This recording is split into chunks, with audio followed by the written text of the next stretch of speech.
So what do you do when your offer gets accepted and the zoning comes back different than what they advertised? We're gonna talk all about it. Let's go inside.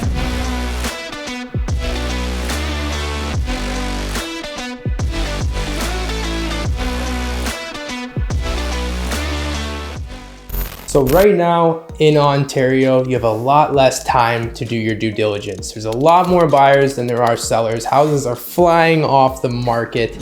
It's crazy. But that doesn't mean you don't do your due diligence. On this property, our offer got accepted. Now, we decided that we needed to still do our due diligence because we had some questions in our mind. So we pulled the zoning verification, which took up to 14 days. Now this property was advertised as a triplex and the zoning came back as a single family home, but you make money off of the buy. This is what's important. So what we did when we had questions before we put in our offer, we made sure it was at a number that we could still make this work. Now we have a business decision to make. Do we close on the deal? Do we back out? What do we do?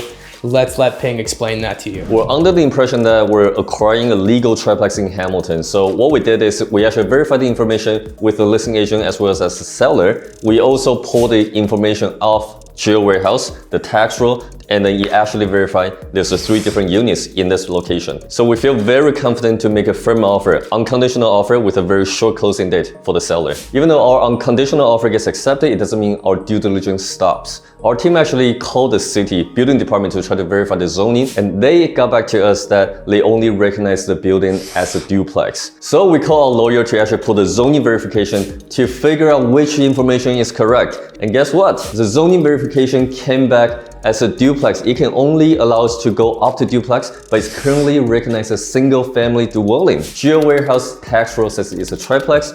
We have a building department telling us that it's recognized as a duplex, and the zoning verification says it's a single family dwelling. Now the question here is, which one matters the most to us? The zoning verification is actually the most important to all the real estate investors because that's the only certification that the city will provide to you. And this is also what a bank will look at. If the zoning verification indicates that it's a triplex versus a single family dwelling, the financing term will be completely different from the lender's perspective. And that's why we need to actually be looking at this piece of information very, very carefully. The tricky part here is the closing day was 1 day after we gathered all the information. Now we got a decision to make. We have 3 options that we can do. 1 is move forward with the deal.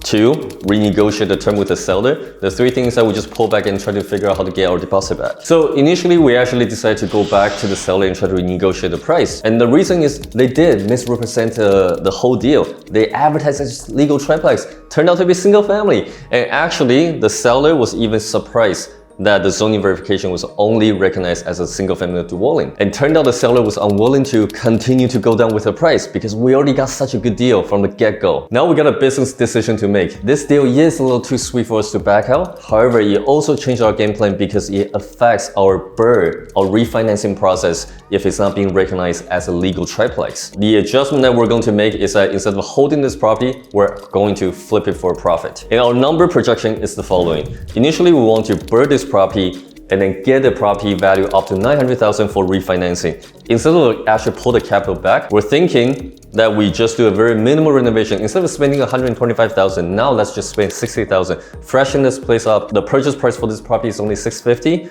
After all the closing fee, carrying costs and everything, we should still be able to make $75,000 in profit at the end of the flip. And this is why it's extremely crucial that you get a good deal from the get-go. In real estate, you try to make money in the buy, not throughout the process. And because we got it for such a low price, we're able to pivot depending on the situation. And that right there is how you turn a bad situation into a good one. It's important that you have a good real estate agent that can do the proper due diligence for you and get you a price that no matter what situation, it turns out into a good one. So give us a call, shoot us an email, or send us a text if you need help, and we look forward to seeing you in the next video.